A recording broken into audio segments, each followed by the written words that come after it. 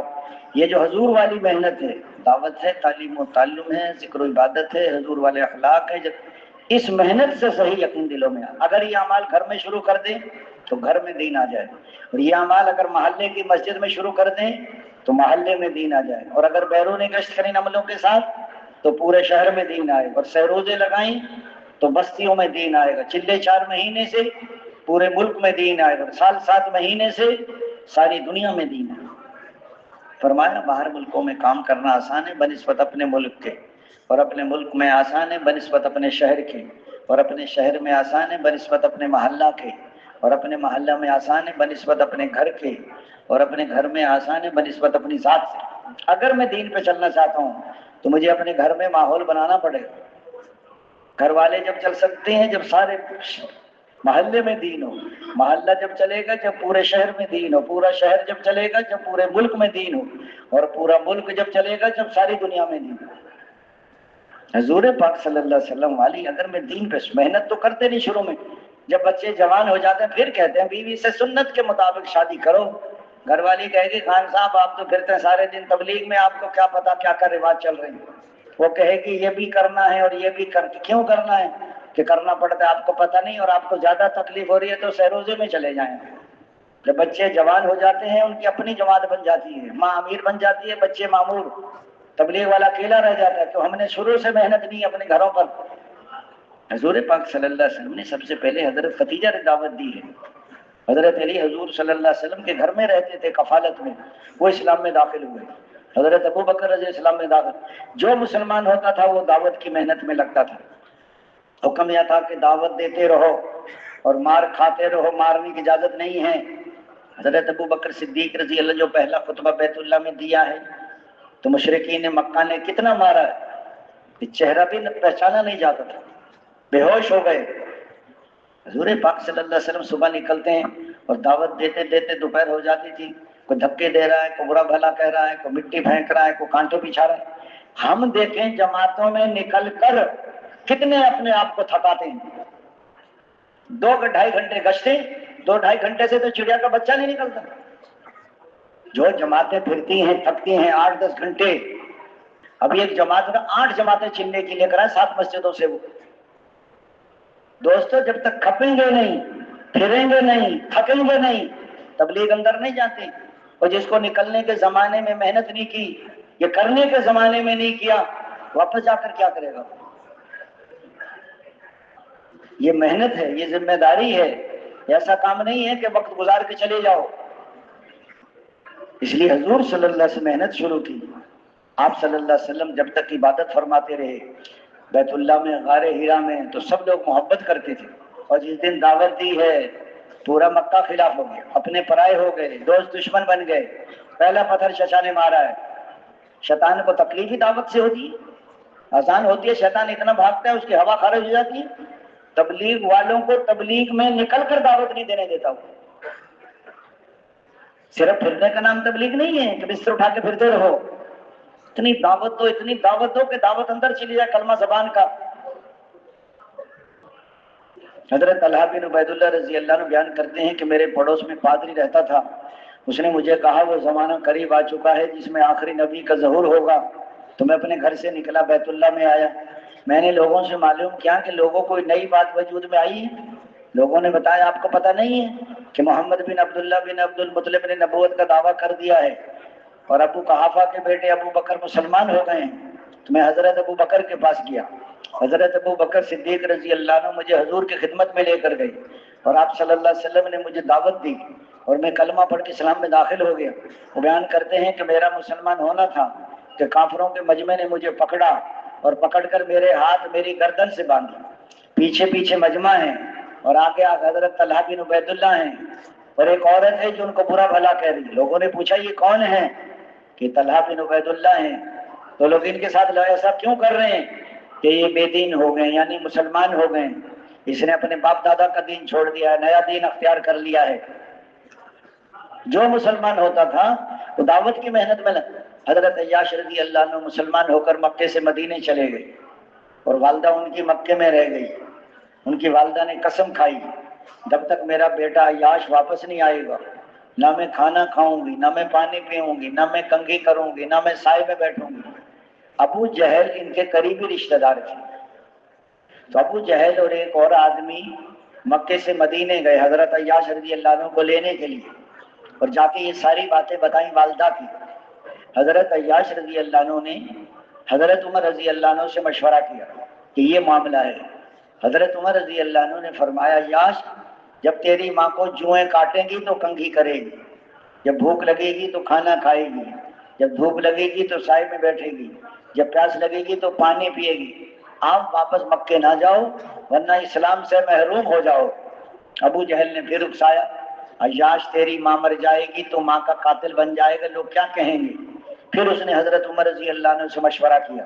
حضرت عمر رضی اللہ عنہ فرمایا عیاش نہ جاؤ تم اسلام سے محروم ہو جاؤ گے، لیکن اس نے اصرار کیا کہ میں والدہ سے مل کے آ جاؤں گا۔ حضرت عمر رضی اللہ عنہ نے سمجھایا، پھر وہ کہنے لگے کہ مجھے اجازت دے دو، تو حضرت عمر رضی اللہ عنہ نے اپنی اونٹنی ان کو دی، اگر تمہیں کہیں خطرہ معلوم ہو تو میری اونٹنی پہ بیٹھ کر واپس آ جانا۔ بہت تیز اونٹنی، عمدہ اونٹنی، چل پڑے۔ جب کافی سفر طے ہو گیا، ابو جہل وہ اپنی سواری پہ تھے، وہ دو آدمی تھے یہ اپنی سواری پہ تھے، تو ابو جہل کہنے لگا یاش تمہاری اونٹنی بہت اچھی ہے کہ ہاں جی اچھی ہے، میں بھی آپ کے پیچھے بیٹھ جاؤں؟ تو وہ اکیلے تھے کہ بیٹھ جاؤ۔ پیچھے بیٹھ کر اس کے دونوں ہاتھ پکڑ لیے، جکڑ لیے، اور دونوں نے مل کے اتنی تکلیفیں دی اور اتنا ستایا اور ان کو مجبور کر دیا کہ تم اسلام کو چھوڑ دو، حتیٰ کہ وہ مرتد ہو گئے۔ حضرت عمر رضی اللہ عنہ جو سمجھایا تھا وہ بات پہنچ گئی، ہو گئی، مکے چلے گئے، والدہ سے ملے، لیکن فکر مند رہتے تھے کہ میں اسلام سے محروم ہو گیا۔ حضرت عمر رضی اللہ عنہ بھی فکر مند تھے کہ عیاش رضی اللہ عنہ بھائی پتہ نہیں کیا ہوا۔ حضرت عمر نے کسی چیز پہ قرآن کی آیت لکھ کر بھیجی کہ اللہ کی رحمت سے نا امید نہ ہو، تو یہ اس کو پڑھتے تھے اور فکر مند تھے۔ اللہ تعالیٰ نے ان کے دل میں ڈالا، اسی اونٹنے پہ بیٹھ کر مکے سے مدینے واپس آ گئے اور دوبارہ کلمہ پڑھ کے اسلام میں داخل ہو گئے۔ ایک آدمی کو جہنم سے بچانے کے لیے حضرت عمر رضی اللہ عنہ کتنی کوشش کر رہے ہیں۔ ایک ایک آدمی پر میں بے نمازی کو دیکھ کر تڑپ جانا، یہ تبلیغ ہے۔ کوئی لمبی چوڑی تقریر کا نام تبلیغ نہیں ہے کہ جی فلاں صاحب تو بہت اچھا بیان کر لیتے ہیں۔ اس لیے فرمایا حضور صلی اللہ علیہ وسلم والی محنت ہے۔ ایک آدمی مرتد ہو کر اپنے ملک چلا گیا، سردار قسم کا آدمی تھا، ایران چلا گیا۔ حضرت عمر رضی اللہ نے اپنا قاصد بھیجا کہ ان کو جاؤ بلاؤ، ان کو وہ اسلام میں داخل ہو جائے، جہنم کی آگ سے بچ جائے گا۔ اس نے کہا حضرت عمر اگر اپنی بیٹی میرے نکاح میں دے دے تو میں اسلام میں آ سکتا ہوں۔ تو قاصد نے کہا میں وعدہ کرتا ہوں کہ دے دیں گے۔ صحابہ کرام تو دین کے لیے جان دینے کو تیار تھے۔ وہ کہنے لگا مجھے امیر بھی بنائے مسلمانوں کا۔ اس نے کہا امیر کا وعدہ میں نہیں کر سکتا، امیر بنتا ہے مشورے سے۔ پھر واپس آئے، حضرت عمر رضی اللہ عنہ پوچھا کیا ہوا؟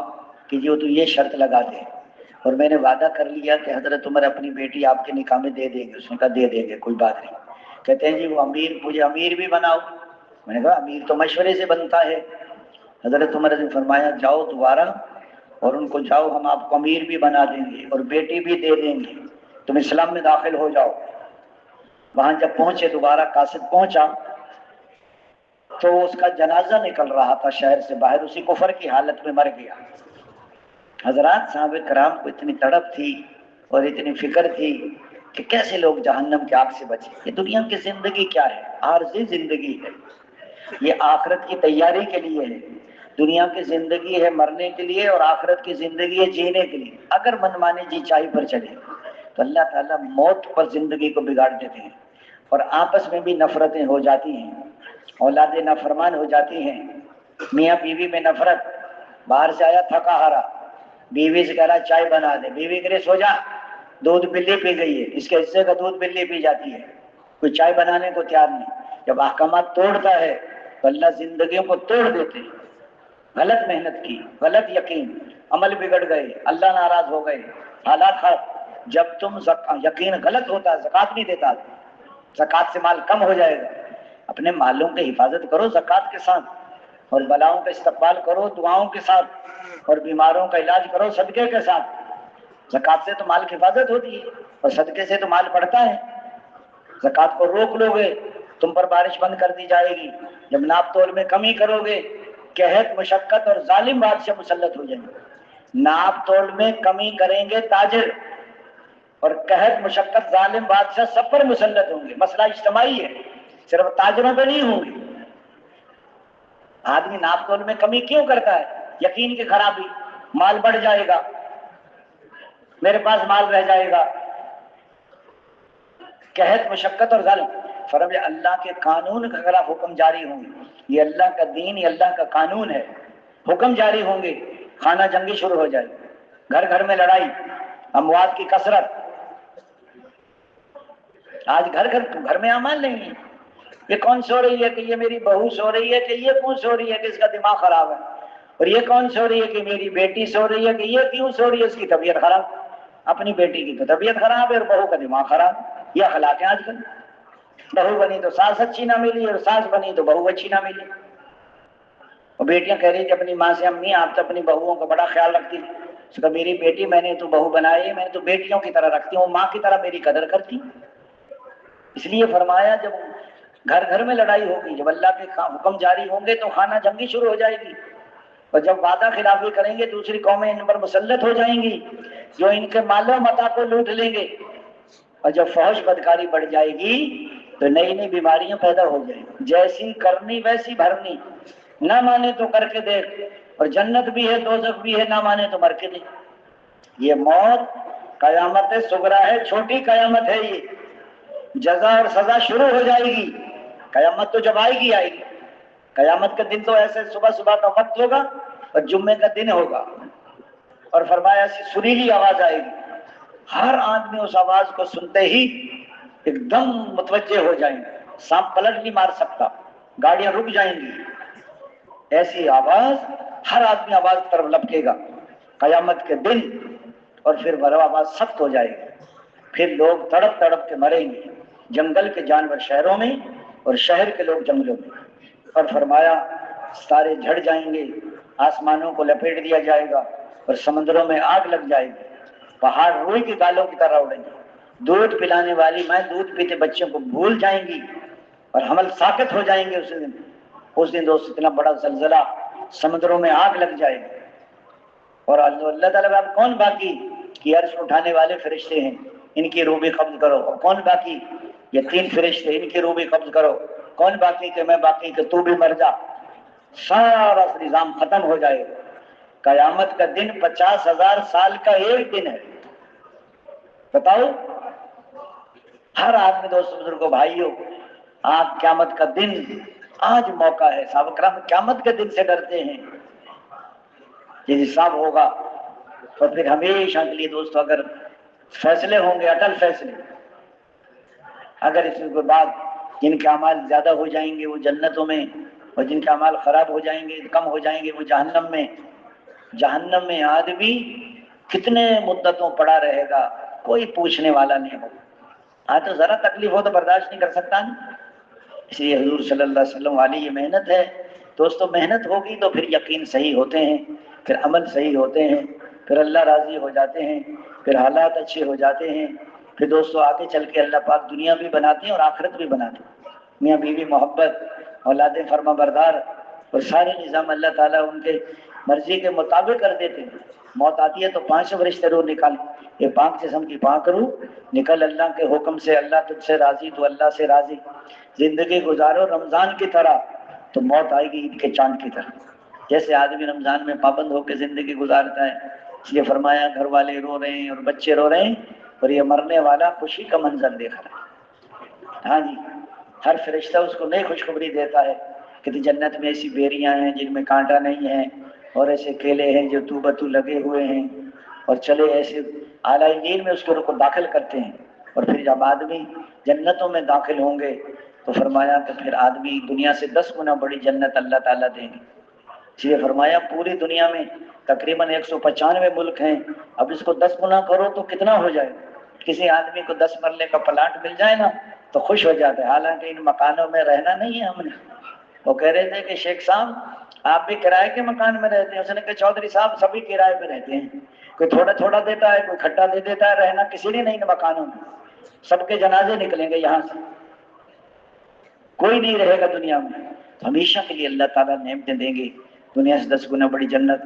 جنت کا ایسا دروازہ ہوگا کہ دیکھ کے حیران رہ جائے گا، اندر داخل ہوں گے ایسے غلمان جیسے بکھرے موتی ہوں، اور فرمایا ایسے ایسے محلات ہوں گے جو سونے چاندی کی اینٹوں سے بنے ہوں گے، مشک گارا ہوگا، ایک ایک محل میں 70,000 کمرے ہوں گے، ہر کمرے کے 70,000 دروازے ہوں گے، ہر دروازے پر 70,000 فرشتے سلام کریں گے، قالینیں بچھی ہوں گی، پردے پڑے ہوں گے، اور گوشت بھنے ہوں گے، اور پھل پکے ہوں گے، اور دودھ شہد کی نہریں ہوں گی، ہمیشہ کی جوانی ہوگی اور ہمیشہ کی صحت ملے گی، اللہ کا دیدار ہوگا، حضور صلی اللہ علیہ وسلم کا پڑوس ملے گا۔ فرمایا ایسی حوریں جو مردہ سے بات کرے تو زندہ ہو جائے، اور کڑوے سمندر میں تھوکے تو میٹھا ہو جائے، موٹی آنکھوں والیاں اور پیار دلانے والیاں۔ اور فرمایا آدمی دنیا میں اگر 10 دفعہ سورۃ اخلاص پڑھ لے تو محل بن جاتا ہے۔ کون کون بنائیں گے جنت میں محل؟ اچھا ہاتھ کھڑا کرنے سے نہیں بناؤ گے، آپ کو یقین ہوگا تو بناؤ گے۔ 20 دفعہ پڑھو تو 2 محل بن جاتے ہیں، اور 30 دفعہ پڑھو تو 3 بن جاتے ہیں۔ کسی کا بچہ مر جائے، اللہ تعالیٰ فرماتے میرے فرشتوں میرے بندے کے بچے کی جان نکال لی، کہ اللہ نکال لی، اس نے کیا کیا؟ اس نے صبر کیا، اس کے لیے جنت میں محل بنا دو، اس پر بیت الحمد لکھ دو۔ حضور پاک صلی اللہ علیہ وسلم نے جب مکے سے مدینے ہجرت کی تو دوست بزرگوں بھائی، حضور صلی اللہ علیہ وسلم نے پہنچتے اپنا گھر نہیں بنایا، بلکہ سب سے پہلے مسجد بنانے کی ترغیب دی کہ جو مسجد بنائے گا اللہ تعالیٰ اس کا جنت میں محل بنائیں گے۔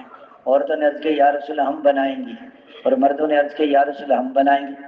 مسجد بن رہی ہے تو اس میں حصہ ڈال دی، تم آپ کا محل بن جائے گا۔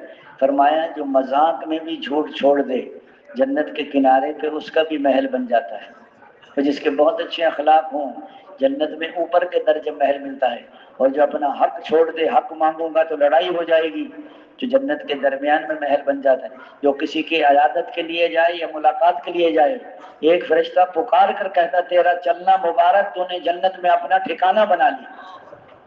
اور 2 سنت صبح کی، اور 6 سنت ظہر کی، اور 2 سنت مغرب کی، اور 2 سنت عشاء کی۔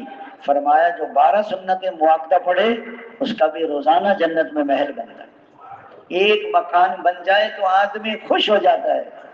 ہمارے وہ ایک آدمی مکان بنا بنا کر بیچتا تھا، ٹھیکیدار تھا، تو اس کا جو بڑا مستری تھا جو مکان بنواتا تھا، تو اس نے کہا کہ ٹھیکیدار صاحب میں بوڑھا ہو گیا ہوں، اب میں مکان نہیں بنا سکتا، آپ مجھے اجازت دے دیں میں اپنے گھر جاتا ہوں۔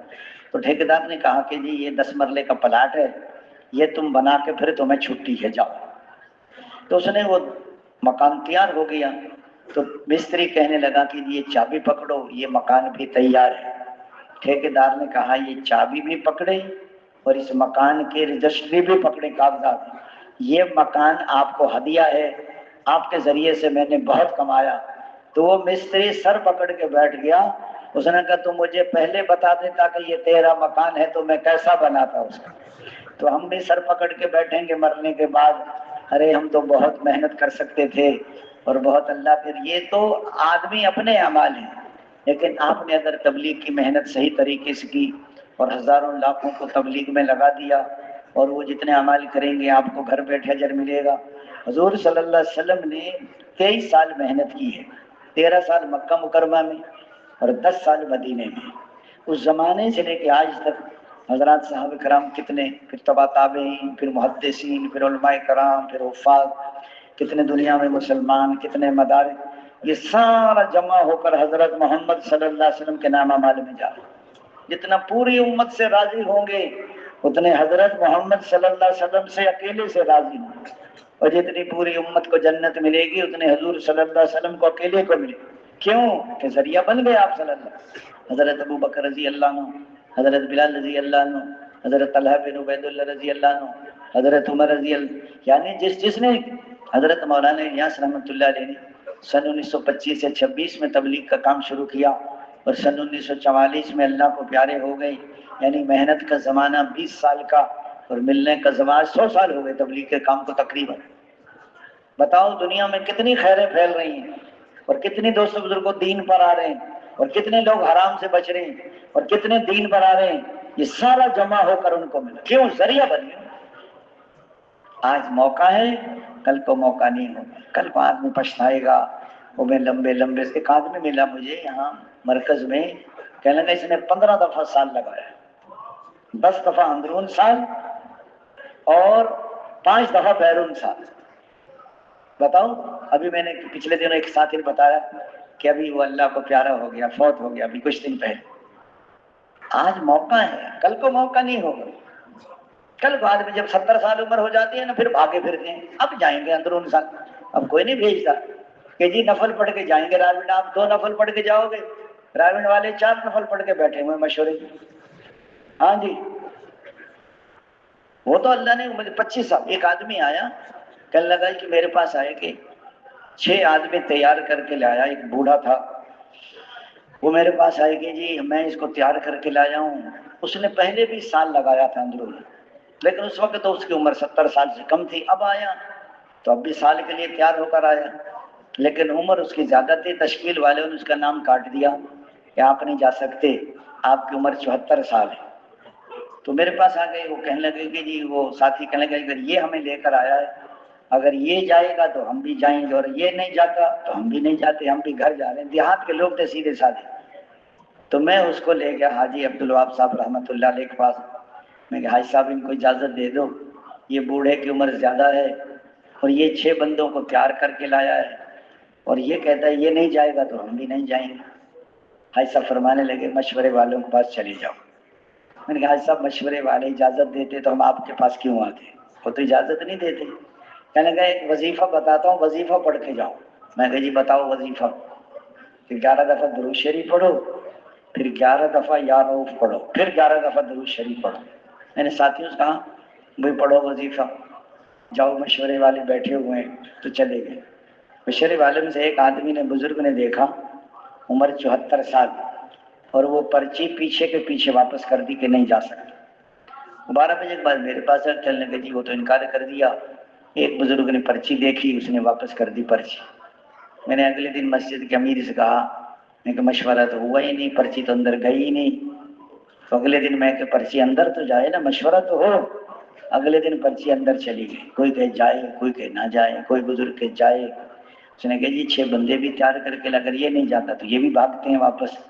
تو مولانا عبدالرحمن صاحب رحمۃ اللہ علیہ بیٹھے تھے. اس نے کہا جی ہے تو بوڑھا لیکن ہے ٹائٹ، جانے دو. تو اس کا کام تو ہو گیا. آج موقع ہے، صحت کے زمانے میں کچھ کر لو. یہ جوانی کبھی وقت کسی کے ہاتھ نہیں آتا. آپ کو کروڑوں کا نقصان ہو گیا، اللہ نے کروڑوں سے بھی زیادہ دے دیے. آپ کی صحت خراب ہو گئی، اللہ نے بیماری کے بعد اور اچھی صحت مل گئی، لیکن وقت کسی کے ہاتھ نہیں آتا. واپس نہیں لا سکتے آپ کا چلہ رہ گیا سال کا، کبھی واپس نہیں ہو سکتا. آپ نے آج وقت جو ضائع کر دیا دوبارہ نہیں لا سکتے. وقت بہت قیمتی سرمایہ ہے. تو دوستو بزرگو بھائیو، یہ محنت ہے، یہ ذمہ داری ہے. اس کام کو ذمہ داری کے ساتھ کرو اور اپنا کام سمجھ کے کرو. یہ 4 مہینے 4 گھنٹے ہیں تمہارے پاس. ہاں جیسے کسی کو خزانے میں داخل کر دیا، 4 گھنٹے میں جتنا خزانہ نکالنا نکال لیا. اندر گیا خزانے میں، اس نے دیکھا پلنگ بچھا ہوا ہے، گدا بھی لگا ہوا ہے، سرہانہ بھی رکھا. اس نے کہا ذرا کمر سیدھی کر. کمر سیدھی کرنے لگا، آنکھ لگ گئی. 4 گھنٹے کے بعد چوکی دار نے ٹھوکر مار کے اٹھا دیا کہ باہر نکلو، وقت ختم ہو گیا. اب بتاؤ کتنا پچھتائے گا. او ہو، وہ میں نے تو سارا موقع. 4 مہینے صحیح نہ لگے، یہ اس سے زیادہ ہم پچھتائیں گے کہ ہم نکلے زمانے میں نکلے اور ہم نے محنت نہ کی، کچھ سیکھا نہیں، کچھ دائی نہیں بنے، کچھ 6 نمبر کی. دوستو بزرگو بھائیو، اس کے بغیر چارہ نہیں ہے. اللہ نے موقع دیا ہے. اللہ تعالیٰ سب کو دے. جیسے آپ اپنے پاس ایک نوکر ٹھہراتے ہو، 1 ہفتہ دیکھ تو کیسا کام کرتا. اگر صحیح کام کرے، وقت پر آئے، صحیح کام کرے تو آپ کو پاس رکھ لیتے. اور سستی کرے اور ٹال مٹول کرے، کبھی آئے کبھی نہ آئے، 1 ہفتے میں فارغ کر دیتے آپ اس کو. اللہ تعالیٰ کو ہماری کوئی ضرورت نہیں. شام کو سوئیں تو فاسق فاجر ہوں، اور صبح کو اٹھیں تو سب ولی اللہ. نبیوں کو نبی اللہ نے بنایا، اربوں خربوں فرشتے اللہ نے پیدا کیے. اس کے سارے انسانوں کے دل اس کی 2 انگلیوں کے درمیان ہے، جدھر چاہتے ہیں دلوں کو پھیر دیتے. آج حضور والی محنت دوستو زندہ ہوگی تو دین زندہ ہوگا. دائی ہو بے فکر ہو، یہ دائی کی موت ہے۔ انبیاء کرام انسانوں کے دلوں پہ محنت کرتے تھے۔ وہ لوگوں جہاں سے تمہیں ہونا نظر آتا ہے وہاں سے ہونا تعلق ہی نہیں رکھتا، جہاں سے دیکھو ہونا، وہاں سے دیکھو نہ ہونا، اور جہاں سے دیکھو نہ ہونا وہاں۔ ساری دنیا مل کر ایک لنگڑے مچھر کے ٹیڑے پر کو سیدھا نہیں کر سکتے، کوئی گھاس کے تنکے کو بنا نہیں سکتا، کوئی بنے ہوئے کو توڑ نہیں سکتا، کوئی ٹوٹے ہو کو جوڑ نہیں سکتا۔ کیا تم پیدا کرتے ہو یا ہم پیدا کرتے ہیں؟ کیا بارش تم برساتے ہو یا بارش ہم برساتے ہیں؟ یا کھیتی تم اگاتے ہو یا کھیتی ہم اگاتے ہیں؟ میرے بندو تم تو سب کے سب ننگے ہو، میں تمہیں کپڑے پہناتا ہوں، تم سب کے سب بھوکے ہو، رزق میں دیتا ہوں، تم سب کے سب گمراہ ہو، ہدایت میں دیتا ہوں۔ یہ تبلیغ کی جو محنت ہے یہ اللہ کو دلوں میں بسانے کی محنت ہے، یہ اللہ کو اپنانے کی محنت ہے کہ زبان کا کلمہ دل میں آ جائے۔ اے میرے بندے، اگر تو نے مجھے پا لیا تو تو نے سب کچھ پا لیا، اور تو نے مجھے کھو دیا تو تو نے سب کچھ کھو دیا۔ ذرا بازو میں طاقت آ جاتی ہے، آپ کو تو مل جاتا ہے مولوی صاحب، ہم تو کما کر کے ذرا پیچھے چلے جائیں جب ماں کی گود میں پیشاب پاخانہ نکل جاتا تھا، اور پیچھے جائیں جب ناپاک خون خوراک تھا، اور پیچھے چلے جائیں جب سبزی اور غلوں میں پھیلے ہوئے تھے، اور پیچھے چلے جائیں زمین کے ذرات میں، سورج کی شعاؤں میں، چاند کی کرنوں میں، ہواؤں کی لہروں میں، کھاد کی گندگی میں، بارش کے قطرات میں، زمین کے ذرات میں، سورج کی شعاؤں میں، چاند کی کرنوں میں، ہواؤں کی لہروں میں، کھاد کی گندگی میں پھیلا۔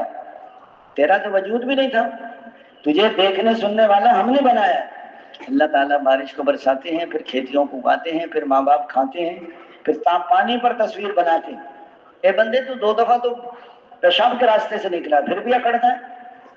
جمع ہوا خون، پھر گوشت کا لوتھڑا، لوتھڑے میں ہڈیاں، اور ہڈیوں میں گوشت، اور گوشت پر پوست۔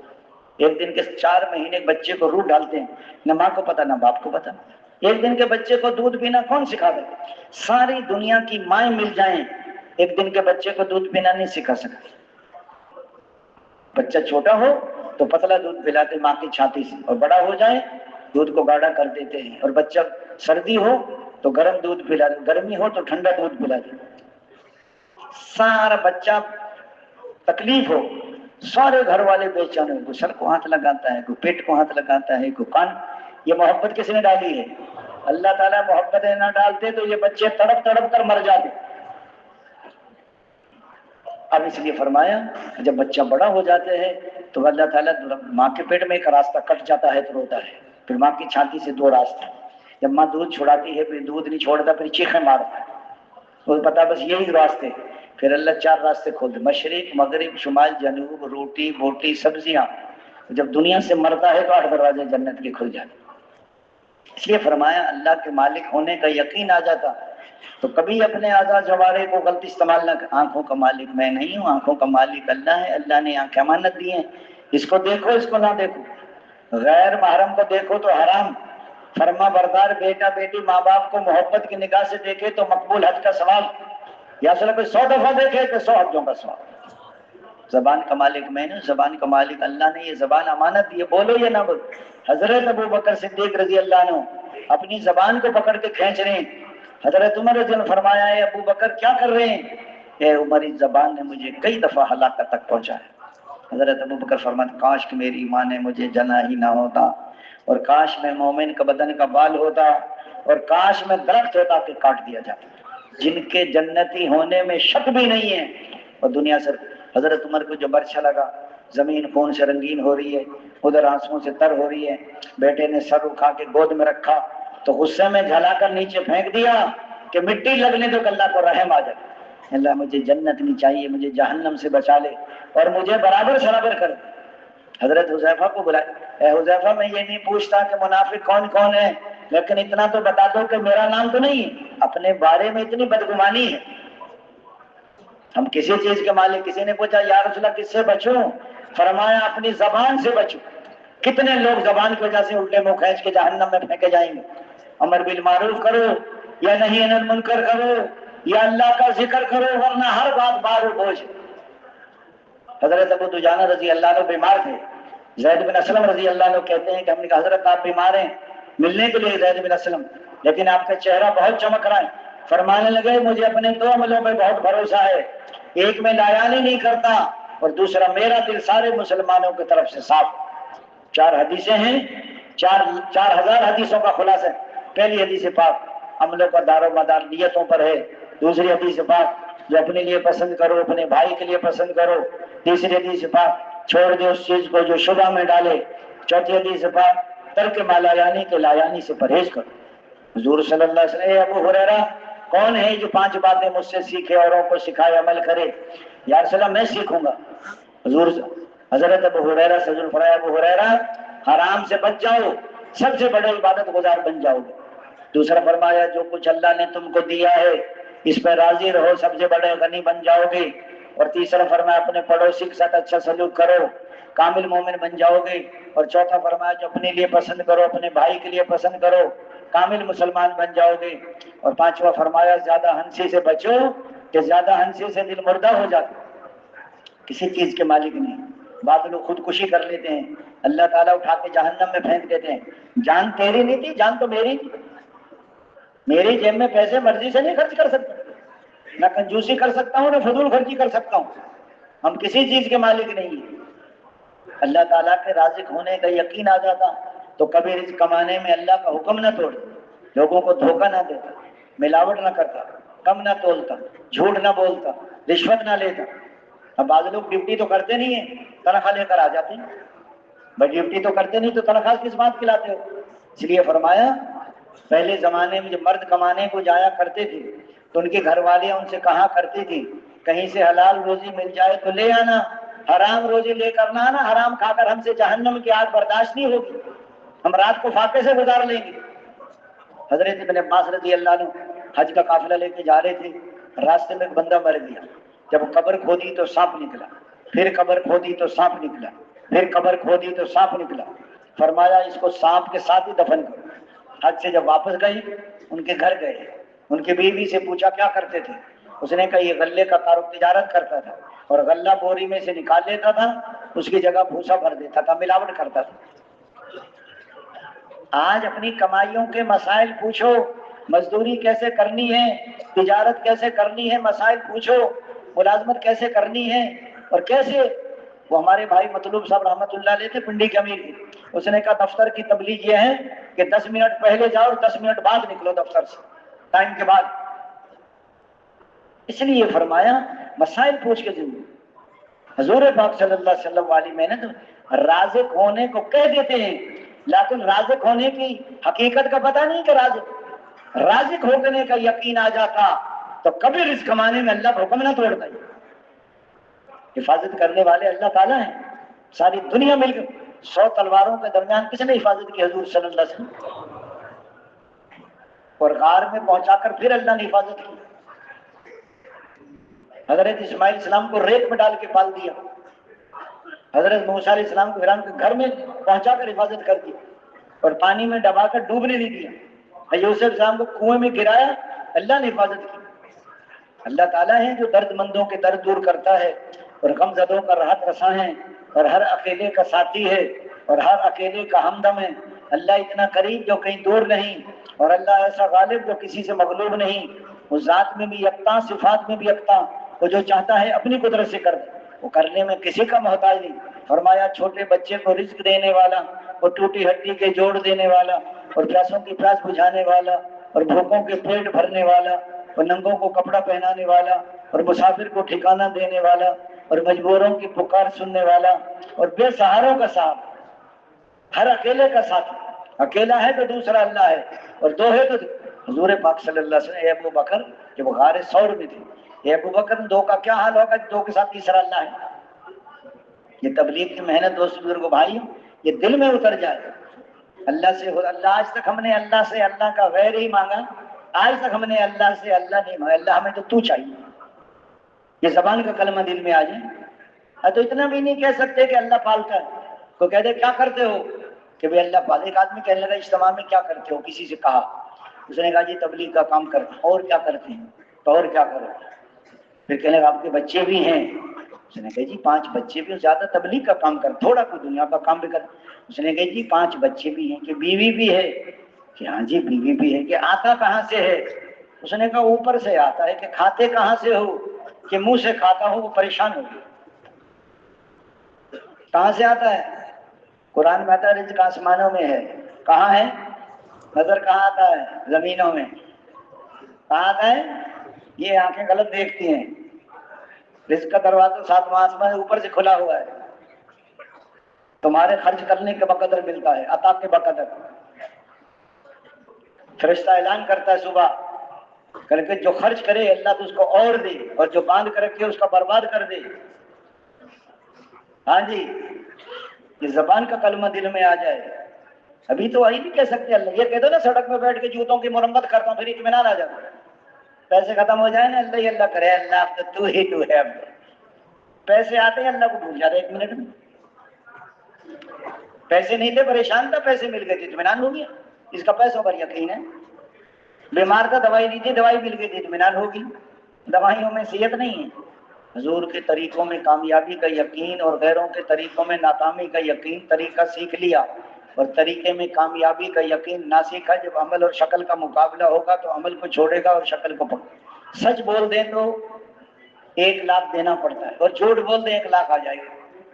سچ میں نجات ہے، جھوٹ میں ہلاکت ہے. اگر میں نے جھوٹ بولا تو میں ہلاک ہوں. اور یہ جو جھوٹ بول کر مال آئے گا، یہ مال نہیں وبال ہے. یہ لڑائی لائے گا، یہ مصیبت لائے گا، یہ بیماریاں لائے گا. دوستو بزرگوں بھائیو، یہ طریقہ، اور طریقہ سیکھ لیا. طریقے میں مال ہے، ملک ہے، عہدہ ہے، ڈگری ہے، سونا ہے، چاندی ہے. حضور کے طریقے نہیں کبھی کامیاب نہیں ہو سکتا. نہ مال ہے، نہ ملک ہے، نہ عہدہ ہے، نہ ڈگری ہے، نہ سونا ہے، نہ چاندی ہے. اور حضور کے طریقے سے زندگی میں یہ 100% کامیاب ہے. ہر زمانے میں یہ کرام ہے. جن لوگوں نے کلمے والی بنیاد کو تسلیم کیا اور نبیوں کے طریقوں پر چلے، وہ تو دنیا میں پھلے پھولے اور چمکے اور آخرت میں کامیاب ہوئے. اور جنہوں نے کلمے والے بنیاد کو تسلیم نہیں کیا اور نبیوں کے طریقوں پر نہیں چلے، وہ دنیا آخرت میں برباد ہو. قوم شعیب کی بڑی تجارت، لینے کے پیمانے بڑے اور دینے کے پیمانے چھوٹے. حضرت شعیب نے بہت سمجھائی میری قوم ایسا نہ کرے. اللہ نے اس قوم پہ آگ برسائی. قوم سبا بڑی زمینوں والے، بڑے باغات، پانی کے ڈیم. اللہ تعالیٰ نے 13 نبیوں کو بھیجے، قوم نہیں مانی. اللہ نے اسی پانی سے ان کے کھیتوں کو برباد کیا. قوم عاد بڑی طاقت والی، وہ لمبے قد، درخت کو پکڑ کے ہاتھ سے ہلا کے پھینک دیتے. ہم سے زیادہ طاقتور کون ہے؟ اللہ تعالیٰ نے ہوا کو حکم بھی، 1 ہفتہ ہوا چلی، پٹخا پٹخا کے مارا. ایسے گردنیں ان کی جدا ہوئی پڑی. دنیا بھر کے طاقت والوں کو بتا دیا، وہ طاقت پہ گھمنڈ کرنے والوں، اگر کلمے والی بنیاد کو تسلیم نہیں کرو گے اور حضرت محمد صلی اللہ علیہ وسلم کے طریقوں پر نہیں چلو گے تو قوم عاد کی طرح برباد. اگلی قوم سنم حرفت والی، عبرت نہیں پکڑی، انہوں نے پہاڑوں میں گھر بنا لیے. حضرت صالح علیہ السلام کو بھیجا، پھر کہہ رہے ہیں اونٹنی پیدا کر دو. اللہ سے اونٹنی پیدا کرے، حاملہ، بچہ بھی دے، یہ بھی ہو گیا. پھر ان کے تھن کاٹ دیے. اللہ نے پھر ایک فرشتہ بھیجا، ایک چیخ ماری، سب کے کلیجے پھٹ گئے. ایک کو قوم آئی ہے. حضور پاک صلی اللہ علیہ وسلم والی محنت میں یقین بدل جائیں، طریقے بدل جائیں، نمازوں میں خضوع آ جائے. نماز جب بنے گی، نماز میں صحیح یقین ہو، مسائل والے طریقے ہوں، اللہ کی عظمت کا دھیان ہو، فضائل کا استحضار ہو، نفس کا مجاہدہ ہو اور اللہ کو راضی کرنے کی جذبہ. غسل بھی صحیح ہو، وضو بھی صحیح ہو، کپڑے بھی پاک ہو، بدن بھی پاک ہو، رزق بھی پاک ہو، قرآن پاک بھی صحیح ہو، رکوع بھی صحیح ہو، سجود بھی صحیح ہو، قومہ بھی صحیح ہو، جلسہ بھی صحیح ہو، آنکھوں کا دیکھنا بھی صحیح ہو. تو ایک آدمی نماز کی نیت باندھ کے پتہ نہیں کہاں کہاں دیکھتا ہے. سجدے سے جا کے آدمی نہیں کرتا. کانوں کا سننا سیکھ. اپنی نماز میں اپنی سنو، یا امام صاحب کے پیچھے بڑے امام صاحب کی سنو. نہ ایک آدمی اپنی سنتا ہے، نہ امام صاحب کی سنتا ہے، بازار کے آواز سنتا. 5 منٹ اس کے کان صحیح استعمال نہیں ہوتا. ایک صحابی گھر میں نماز پڑھ رہے تھے، بعد میں بیوی سے کہنے کہ کچھ شور کی سی آواز تھی. بیوی نے کہا اللہ تجھ پہ رحم کرے، بچے کی جان گئی تھی، آپ کو پتہ ہی نہیں چلا. فرمارے خدا تیرا ناز کرے وہ نماز کا جس میں پتہ چلے. چھت سے سانپ گرا، بچے کو لپٹا، شور مچا، لوگوں نے چھڑایا، یہ پتہ نہیں چلا. کیسی نماز تھی بتا. حضرت عمرو بن عاص رضی اللہ عنہ کو بیٹے کی شادی ہوئی، پہلی رات کی دلہن کے پاس گئے. بیوی سے کہا 2 رکعت نماز پڑھ لیں. بیوی نے کہا پڑھ لیں. 2 رکعت کی نیت باندھی، صبح سحری تک پورا قرآن ختم. پھر روزہ رکھ لیا. اگلے دن پھر شام کو بیوی کے پاس گئے کہ 2 رکعت نماز پڑھ لوں. بیوی نے کہا پڑھ لیں. پھر 2 رکعت کی نیت باندھی، سحری تک پورا قرآن ختم. پھر روزہ رکھ لیا. تیسرے دن سسر نے پوچھا بہو سے بیٹے کو کیسا پایا. بہو نے بتا دیا بیٹا بڑا نہیں کہ ساری رات نماز پڑھتا ہے، سارے دن روزہ رکھتا. حضور کی خدمت میں لے کر گئے. حضور نے فرمایا تیری بیوی کا بھی حق ہے اور تیرے بدن کا بھی حق ہے.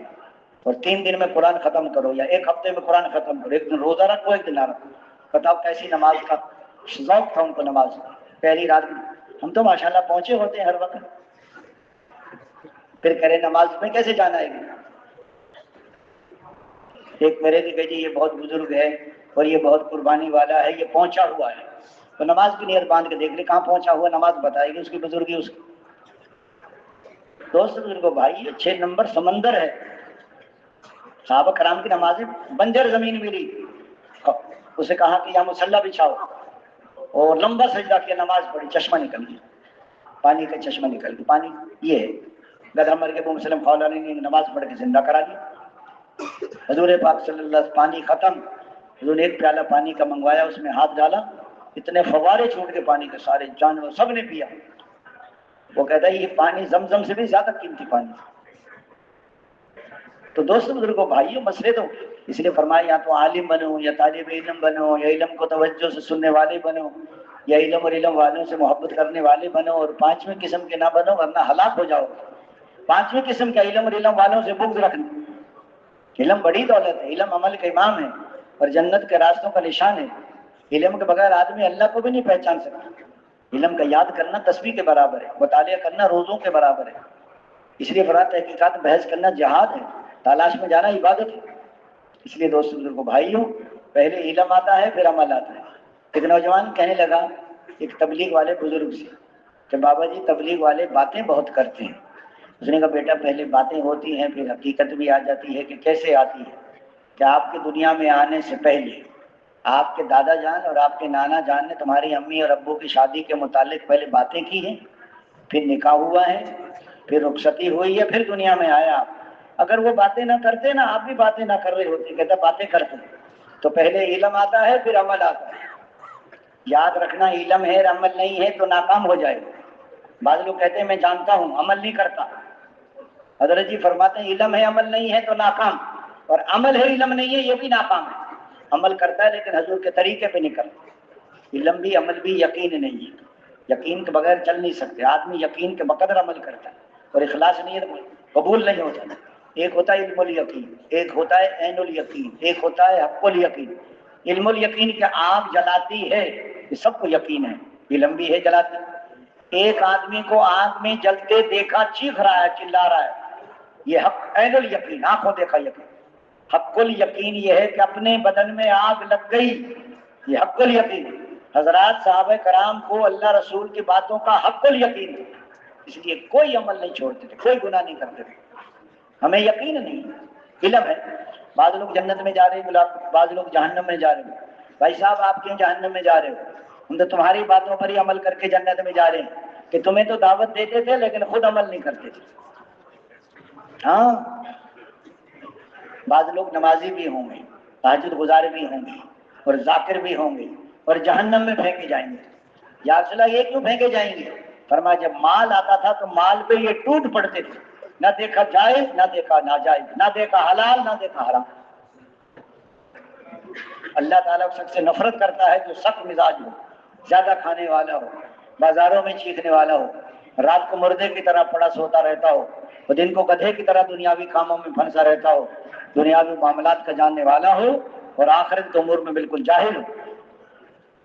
اس لیے فرمایا جب اللہ کے پاس بیٹھتے نہیں تو اللہ کا کام کیسے کریں گے؟ کہاں بیٹھے اللہ کے پاس؟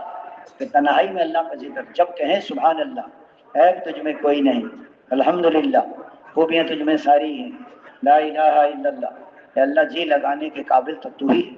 اللہ اکبر، تیری بڑائی کی کوئی حد نہیں، میری چھوٹائی کی کوئی حد نہیں، لا حول ولا قوت الا باللہ العلی العظیم۔ سارے خیر کے دروازے تیرے فضل کے بغیر کھل نہیں سکتے اور سارے شر کے دروازے تیرے فضل کے بغیر بند نہیں ہو سکتے۔ درود پاک حضور صلی اللہ علیہ وسلم کی محبت رسنا، جو آدمی کثرت درود شریف پڑھتا ہے تو دوست اس کو اللہ ہر حاجت پوری کرتے ہیں۔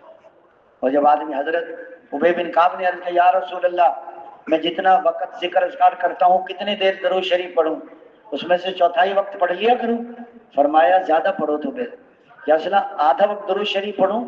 فرمایا زیادہ پڑھو تو بہتر۔ جیسے تہائی وقت 3 حصے درود شریف پڑھوں؟ فرمایا زیادہ پڑھو۔ جیسے سارا وقت درود شریف پڑھوں؟ فرمایا سارا وقت درود شریف پڑھو گے سارے ہم اور سارے غم اور گناہ ختم ہو، ہر راز کے اللہ ہر حاجت پوری۔ بعض کام نہیں ہوتے تو آدمی پریشان ہو جاتا ہے کہ میرے سارے کام تو نہیں ہوتے. بعض کام ایسے ہوتے ہیں جن کے نہ ہونے میں بندے کا فائدہ. ایک آدمی باہر ملکوں میں جا رہا تھا, 10 سال کا ویزا, ٹکٹ, پاسپورٹ اس کے بیگ میں, ایئرپورٹ پر بھاگا جا رہا, ہوائی اڈے پر. راستے میں استنجے کا تقاضا ہوا, بیگ رکھا, استنجے خانے میں گیا, باہر آئے تو بیگ نہیں تھا, چور لے کے بھاگ گیا. اسی میں ٹکٹ, اسی میں ویزا. کتنا رو رہا تھا, پریشان. چور کو ایک ایک من کی گالیاں دے رہا ہے. 8 گھنٹے کے بعد پتہ چلا جس جہاز میں اس نے جانا تھا وہ جہاز سمندر میں گر گیا, سب مسافر مر گئے. اب چور کو دعائیں دے رہا, اللہ بھلا کرے چور کا, کہ چوری نہ کرتا میں تو مر جاتا. اللہ کے ہر فیصلے پہ راضی ہو جانا یہ ایمان والوں کی نشانی ہے. حضور پاک صلی اللہ علیہ وسلم پاس کچھ لوگ آئے, یا رسول اللہ, آپ صلی اللہ علیہ وسلم آپ کے پاس ایمان کی کیا علامات ہیں؟ یا رسول اللہ 5 کا تو آپ نے ہمیں حکم دیا ہے ایمان کو فصل, امنت باللہ و ملائکتہ و یہ جو ہے 5 چیزیں, اور 5 پہ ہمارا عمل ہے, کلمہ, نماز, روزہ, حج, زکات. اور 5 ایمانی علامات ہمارے پاس زمانہ جاہلیت سے. وہ کیا ہے؟ تنگی میں صبر کرتے ہیں, فراخی میں شکر کرتے ہیں. نمبر 3, دشمن کا مقابلہ جم کے کرتے ہیں. نمبر 4, اللہ کے ہر فیصلے پہ راضی ہو جاتے ہیں. نمبر 5, دشمن کو بھی تکلیف میں دیکھ کے خوش نہیں ہوتے. حضور نے فرمایا یہ ایسی علامات ہیں, اگر نبوت کا دروازہ کھلا ہوتا تو قریب تھا کہ یہ لوگ نبی ہو جائیں. حضور نے 5 ان کو اور بتائی. ضرورت سے زیادہ کھانا جمع نہ کرنا, نمبر 1. نمبر 2, ضرورت سے زیادہ مکان نہ بنانا. نمبر 3, دنیا سے بے رغبتی. نمبر 4, آخرت کی رغبت. نمبر 5, اللہ کے خوف کو اختیار کریں. ایمان والوں کی نشانی ہے کہ ان کی نمازوں میں خشوع ہو. ایمان والوں کی یہ نشانی ہے کہ اللہ کا نام آتا ہے تو ڈر جاتے ہیں. اور ایمان والوں کی نشانی ہے کہ قرآن کی آیات پڑھی جاتی ہیں تو ان کے ایمان بڑھ جاتے ہیں. اور ایمان والوں کی یہ بھی نشانی ہے کہ وہ لایانی سے بچتے ہیں. اور خالص کامل ایمان والا احکامات پہ چلتا ہے, اور ناقص ایمان والا خواہشات پہ چلتا ہے. اور ایمان والوں کی یہ بھی نشانی ہے کہ جب کسی کا دینا ہو تو فوراً ادائیگی کرے گا, اور لینا ہوگا تو نرمی کرے گا. اس لیے فرمایا دوستوں دیکھ, صحابہ کرام ایمان کے بارے میں فکر مند رہتے. حضرت ابی ابن ملائکہ رحم بڑے تابعی ہیں, وہ بیان کرتے ہیں کہ 30 بڑے صحابہ سے میری ملاقات ہوئی, سب کو میں نے ایمان کے بارے میں ڈرتے پایا کہ ایمان کی بجائے ہمارے دل میں نفاق نہیں. زبان پہ تو ایمان, اندر میں حقیقت نہیں. ہاں, حضرت ابو بکر روتے جا رہے ہیں, حضرت عمر روتے جا رہے ہیں, تو ہمیں اپنے ایمان کی, جتنا ایمان والا ہوگا اتنا فکر مند ہوگا ایمان کا, اور جتنا ایمان کمزور اتنا مطمئن ہوگا.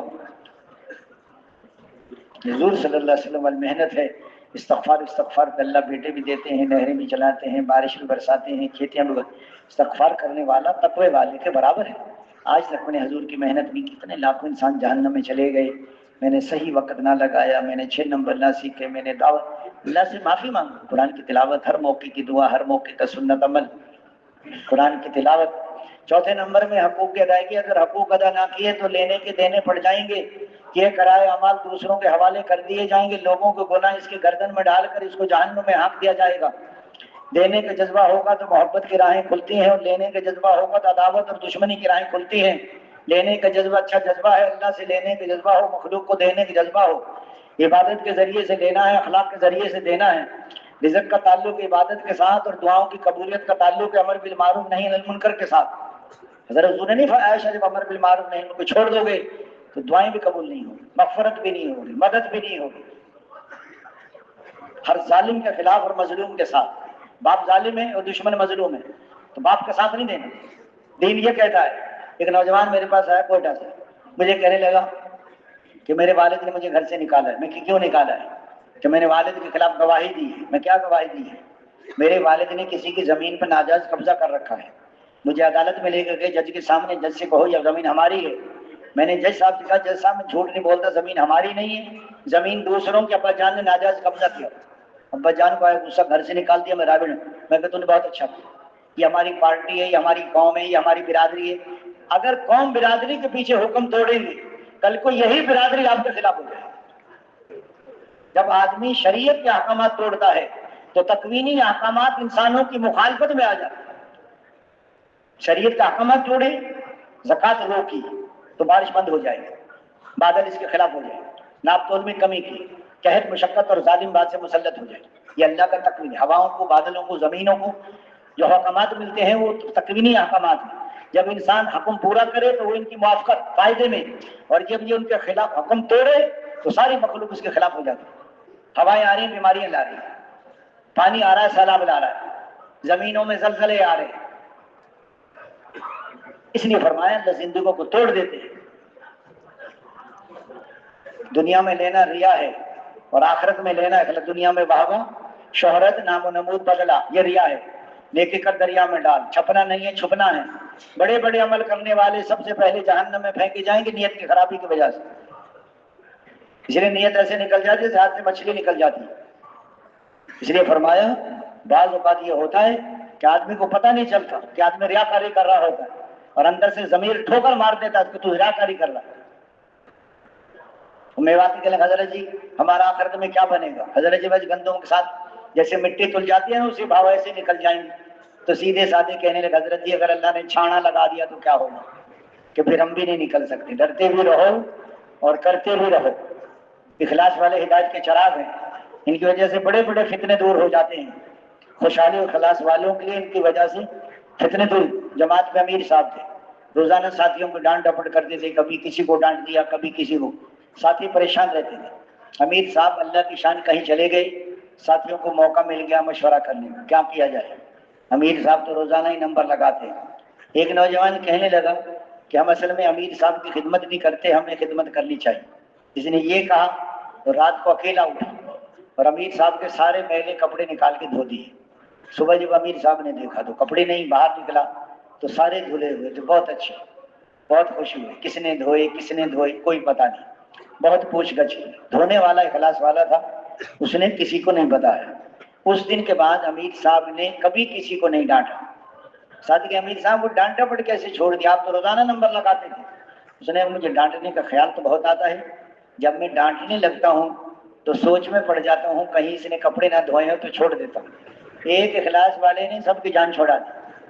اگر بتا دیتا تو اگلے کی جان چھوڑ. ماں باپ کی خدمت کو اللہ کو راضی کرنے کے لیے، امیر کی اطاعت کرو اللہ کو راضی کرنے کے لیے. اس لیے فرمایا نیت کا بعض لوگ اخلاص کے زور میں آ جاتے ہیں اور یقین کو کھو بیٹھتے ہیں.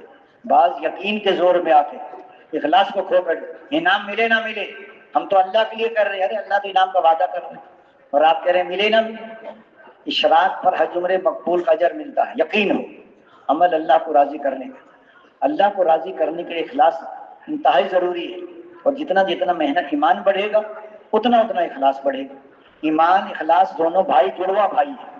جتنے دعوت دو گے اتنا ایمان بڑھے گا، جتنا ایمان بڑھے گا اتنا اخلاص بڑھے گا. اس لیے دوستوں ساری دنیا میں جو دین زندہ ہوگا وہ حضور صلی اللہ علیہ وسلم والی محنت سے زندہ ہوگا. حضرات حضور صلی اللہ علیہ وسلم محنت کی، صحابہ کرام نے محنت کی. اللہ تعالیٰ نے مدینے میں سارے احکامات کو زندہ کیا. دعوت بھی، ایمان بھی، عبادات بھی، اخلاق بھی، معاملات بھی، عدل و انصاف بھی، پردہ بھی، زکوٰۃ بھی، ساری چیزیں. لیکن اللہ کی شان حضور پاک صلی اللہ علیہ وسلم کی مثال سے کچھ دن پہلے مدینے کی طرف 2 لاکھ کا لشکر آ رہا تھا حملہ کرنے کے لیے روم کی طرف سے. آپ صلی اللہ علیہ وسلم نے حضرت اسامہ بن زید رضی اللہ عنہ کو امیر بنایا اور کرتے 3000 کی تعداد میں وہ لشکر ان کے مقابلے کے لیے تیار کیا. اس لشکر کو روانہ کیا. وہ لشکر مدینے کے قریب جرم میں جا کے ٹھہر گیا. آپ صلی اللہ علیہ وسلم کی طبیعت ناساز ہو گئی. حضرت اسامہ سے حضور کو بڑی محبت تھی.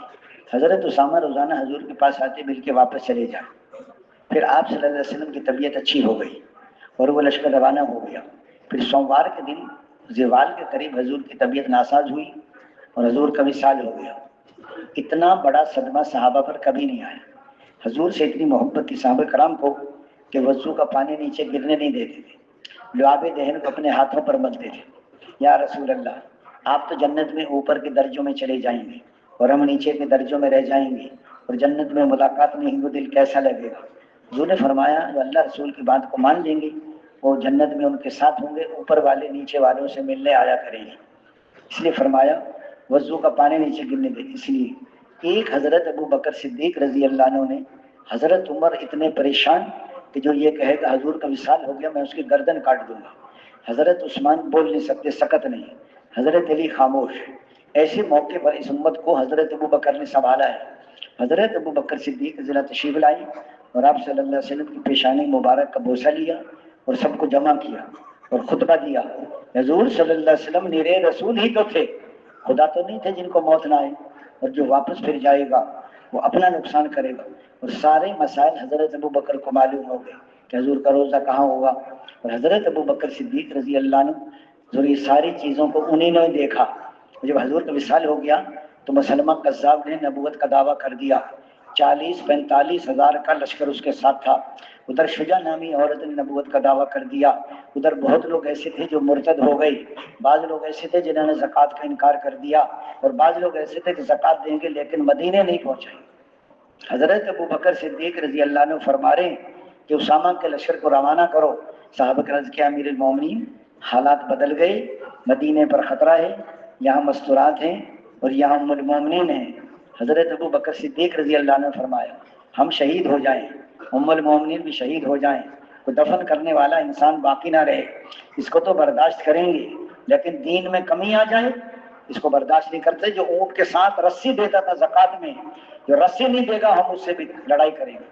حضرت ابو بکر رضی اللہ عنہ کا زمانہ ٹوٹے ہوئے نقشے کو بنانے کا زمانہ ہے، اور حضرت عمر رضی اللہ عنہ کا زمانہ بنے ہوئے نقشے کو چلانے کا زمانہ ہے۔ ایسی مسلمانوں کی حالت ہو گئی تھی۔ حضرت عائشہ رضی اللہ عنہ فرماتے ہیں کہ ابا جان نے جیسی محنت کی ایسی محنت نہ کرتے تو فرمایا دنیا میں سجدہ کرنے والا انسان باقی نہ رہتا۔ حضرت عائشہ فرماتے مسلمانوں کی حالت ایسی ہو گئی تھی جیسے بارش میں بکریاں بھیگ کر ایک کونے میں جمع ہو، چاروں طرف سے حالات خراب ہو گئے۔ صحابہ کا لشکر نہ بھیجو، حضرت ابو بکر رضی اللہ عنہ نے فرمایا جس لشکر کو حضور صلی اللہ علیہ وسلم روانہ کر دیں اس کو ابو بکر روک لے، اگر روکیں گے تو فتنوں کے دروازہ کھلنے کا خطرہ ہے۔